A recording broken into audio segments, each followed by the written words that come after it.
పాట పాడాలంటే ఏం చదువుకోవాలని అడిగే అమాయకత్వం ఇంకా ఉంది జనాల్లో. ఏం చదివితే పాటలు పాడొచ్చు అనేది నాకు ఫస్ట్ క్వశ్చన్ అదే. సార్ ఏం చదువుకుంటే పాటలు పాడొచ్చు? ఫస్ట్ ఆ ప్యాషన్ ప్లస్ చిన్నప్పటి నుంచి ఆ డ్రైవ్ చాలా ఇంపార్టెంట్ శివ గారు. నేను ఐ డన్ మై బీఫార్మసీ, తర్వాత లండన్లో మాస్టర్స్ చేశాను. అక్కడ 3 years వర్క్ చేసి then I came back to India. చెన్నైలో ఒక జాబ్ చేసి then I came into this field. అదే చెప్తున్నాను నేను కూడా. నాకు తెలుసు మీ ప్రస్థానం నాకు తెలుసు కాబట్టి సార్ నాకు కూడా సర్ప్రైజ్ అనిపించేది. అరే రాసి పెట్టి ఉండాలేమో. లేదు సార్, అంటే ఆ డ్రైవ్ ఆ ప్యాషన్ చిన్నప్పటి నుంచి ఉండాలి సార్. అంటే ఆ మ్యూజిక్ అంటే ఆ ఇంక్లినేషన్. ఇప్పుడు నేను చిన్నగా ఉన్నప్పుడు కూడా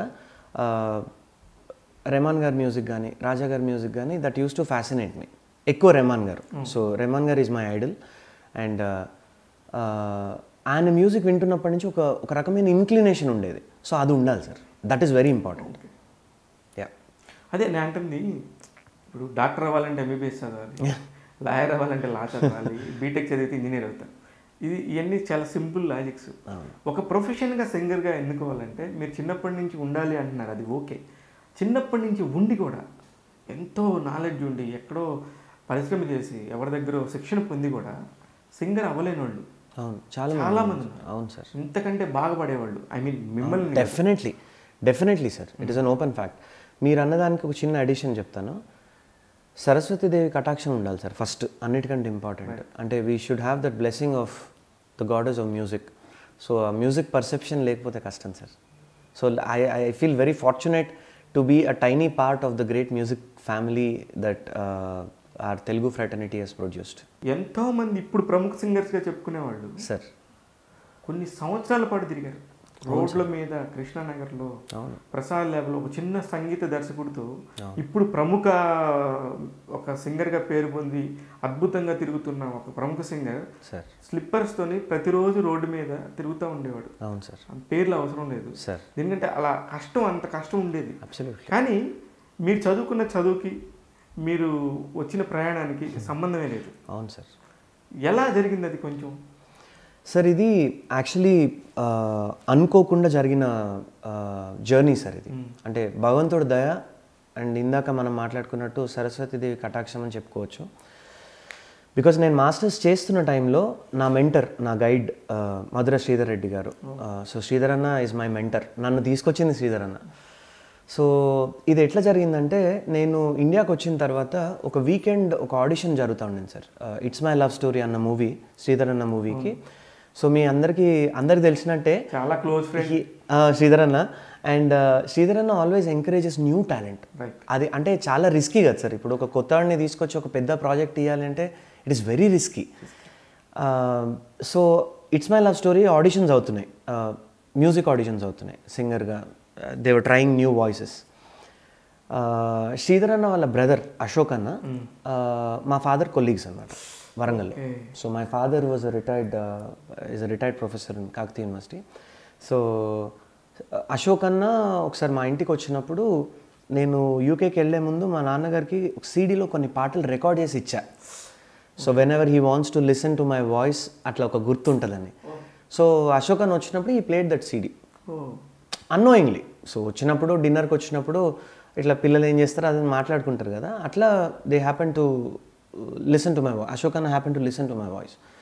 దెన్ ఆ ఆడిషన్ జరుగుతున్న టైంలో కూడా ఈ called up my father and said, Sridhar మూవీకి ఆడిషన్స్ అవుతున్నాయి, మనోడిని వెళ్ళమనండి, ఇండియాలో ఉన్నాడు కదా అని. Then I went there. Sridhar అన్న పిక్ మై వాయిస్. ఇదంతా జరిగిన తర్వాత నేను శ్రీధర్ అన్న వి రియలైజ్ దట్ ఈ బ్యాక్ అండ్ స్టోరీ కూడా జరిగిందని దెన్ వి రియలైజ్డ్. అంతేగాని ముందు తెలీదు. There is no recommendation. No. And the greatest ఇదేంటంటే the music director of the movie Sunil Kashyap అన్న. సో తనకి ఆ సాంగ్ నేను పాడిన first song was very crucial for Sunil అన్న. ఎందుకంటే సునీల్ అన్నే ట్రాక్ పాడారు, నేను తర్వాత పోయి రికార్డ్ చేయడం జరిగింది. అండ్ ఆ ఆడిషన్లో సెలెక్ట్ అయిన తర్వాత రికార్డింగ్ పిలిచారు sir. So that was the first proper voice recording that I went to in my entire life. అంటే ఇదివరకు no playback experience, zero. So I went, Karunya and Pranavi were singing. So బయట కూర్చొని చూస్తున్నా, అప్పటికి they were big names. Big names కాదు, కారుణ్య అంటే బాలీవుడ్ లెవెల్లో కూడా. Yeah, so today we are very good colleagues. మేము స్వరాభిషేకంలో కలిసి పాడతాం. బట్ ఆ టైం నేను 2011లో వచ్చినప్పుడు Karunya was very big for me. And even Pranavi కూడా. నేను చాలా ఇష్టపడే సింగర్స్లో ప్రణవి ఒకటి. Fantastic singer sir. So they were singing. నేను కొంచెం యాంగ్జైటీ, కొంచెం భయం, కొంచెం టెన్షన్. అంటే నేను పాడగలుగుతాను అసలు, సడన్గా స్టూడియోకి పిలిచింది ఏంటి, అయిపోయింది, వాళ్ళు వెళ్ళిపోయారు. Then I walked in to the take room and Sridhar అన్న వాజ్ వెరీ కంఫర్టింగ్. రిలాక్స్ అమ్మా, you just give your best and leave. అంటే leave about the result. So you might get a chance, you might not, but give your best and leave. అంతే, tension పడదు. అది అతనుకున్న knowledge. Yeah, Sridhar అన్న. So you not believe sir, we finish the song in 1 hour 20 minutes. Total అయిపోయింది, మొత్తం song అయిపోయింది. And దాంట్లో కొన్ని బ్రెత్లెస్ పోర్షన్స్ ఉన్నాయి. అవన్నీ కూడా లక్కీగా అసలు అంటే భగవంతుడు అట్లా అది అయ్యేటట్టు చేసిండేమో అని నా ఫీలింగ్ సార్. లేకపోతే ఇట్ వాజ్ ఇంపాసిబుల్. రికార్డింగ్ అయిపోయింది. I went back to Chennai. So నేను ఒకరోజు జాబ్ అయిపోయి ఇంటికి వచ్చిన తర్వాత my friends started pinging me on Facebook. My friends first song నిన్నలా లేదే మొన్నలా లేదే from it's my love story అని నా వాల్ మీద పోస్ట్ చేశాను ఫేస్బుక్లో. శ్రీధర్ అన్న నాకు చెప్పలే, నా వాయిస్ ఫైనల్ అయిందో నాకు తెలీదు. Then after I came back, I play button నొక్కినా and I still have that nostalgia sir. చెప్తుంటే నా ఫస్ట్ సాంగ్ నేను విన్నా, అసలు నేను జాబ్ చేస్తున్నా, శ్రీధర్ అన్న మేడ్ మీ అంటే he gave me a chance to sing for a movie అన్న వైబ్లో ఉండిపోయినా నేను. ఆ సాంగ్ చాలా మ్యాసివ్గా హిట్ అయింది సార్. హిట్ అయింది. And 2011 best upcoming male singer radio మిర్చి అండ్ బిగ్ ఎఫ్ఎం అవార్డ్స్ తీసుకున్నాను నేను ఆ సాంగ్కి, శ్రీధర్ అన్న చేపట్టి అండ్ సునీల్ అన్న శ్రీధర్ అన్న కాంబినేషన్లో. దెన్ సబ్సిక్వెంట్గా రికార్డింగ్ కాల్స్ విపరీతంగా రావడం స్టార్ట్ అయింది సార్. నిన్నలా లేదా హిట్ అయింది. దెన్ నేను చెన్నై నుంచి మండే టు ఫ్రైడే అక్కడ జాబ్ చేసి ఫ్రైడే నైట్ అక్కడ బస్ ఎక్కేవాడిని. సాటర్డే మార్నింగ్ హైదరాబాద్లో దిగి సాటర్డే సండే మొత్తం రికార్డింగ్స్ పాడుకొని సండే నైట్ మళ్ళీ బస్ ఎక్కి మండే మార్నింగ్ దిగి ఆఫీస్కి వెళ్ళేవాడిని. I did this for 3 months.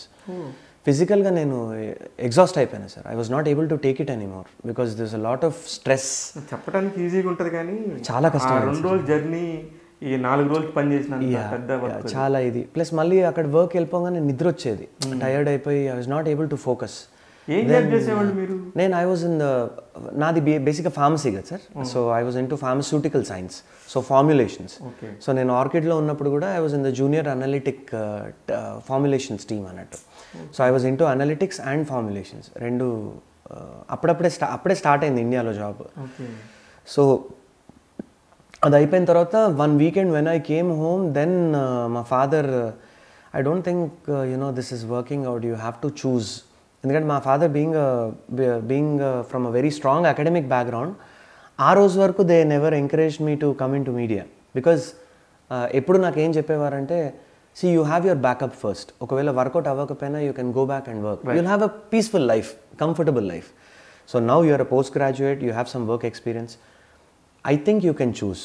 Because ఒకవేళ ఇది వర్కౌట్ అవ్వకపోయినా you can any day go back and work అన్న ఒక కాన్ఫిడెన్స్. దాని తర్వాత మా ఫాదర్, మా గ్రాండ్ ఫాదర్ ఇద్దరు.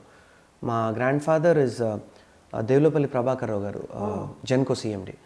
సో మా తాత is very instrumental in me taking this decision sir. So తాతయ్య నాకు అంటే నా లైఫ్లో నా స్కూలింగ్ దగ్గర నుంచి కూడా తాతయ్య has been very instrumental. So తాతయ్య వాళ్ళ ఇంట్లోనే తాతయ్య నేను పప్ప కూర్చొని మాట్లాడినాం. సో దట్ డే తాతయ్య టోల్డ్ మీ, మన ఫ్యామిలీలో ఎవరు లేరురా, చాలా తక్కువ మందికి ఈ ఆపర్చునిటీ వస్తుంది, don't worry about anything, you worked hard, నువ్వు మాస్టర్స్ చేసినావు, జాబ్ తెచ్చుకున్నావు, ఇవాళ కాకపోతే రేపైనా జాబ్ చేయొచ్చు, but don't miss this opportunity అని చెప్పి ఆ సపోర్ట్, ఆ బ్యాకప్, అది చాలా పెద్ద విషయం sir. It's a major decision. చాలామంది సార్ మీలాగా ఒక డెసిషన్ తీసుకోలేక ఆ చట్టంలో ఇరుక్కుపోయి ఆగిపోతారు. అంటే ఈ టైంలో సార్ మా father and my grand father they played a major role. అంటే ఆ కాన్ఫిడెన్స్ ఇవ్వకపోతే నేను డేర్ చేసి ఉండేవాడిని. చేయటం కాదమ్మా, మీరు కూడా ఐ మీన్ కష్టం కదా, కష్టం సార్. బ్యాకప్ లేకపోతే అంటే అన్నేళ్ళు చేసింది ఒకటి సార్, సడన్గా మారిపోయి వేరే కొత్త ప్రయోగాలు చేయడము. ఇప్పటిదాకా నీ లైఫ్ ఒక లైఫ్, ఈ లైఫ్ని ఓకే బాయ్ చెప్పేసి కొత్త life at that age. And అప్పుడే నాకు జస్ట్ ఇది జరిగిన ఒక 3 monthsకి నాకు మ్యారేజ్ సెటిల్ అయింది సార్. ఇంకా కొంచెం పానికింగ్ స్టేట్ కదా అప్పుడే బిగినింగ్. అయితే మీరు అమ్మాయిని మోసం చేసేసారు. చాలా. అదే పెద్ద ఉద్యోగం లేదు సార్. అంటే మాకు ఎట్లా పరిచయం అంటే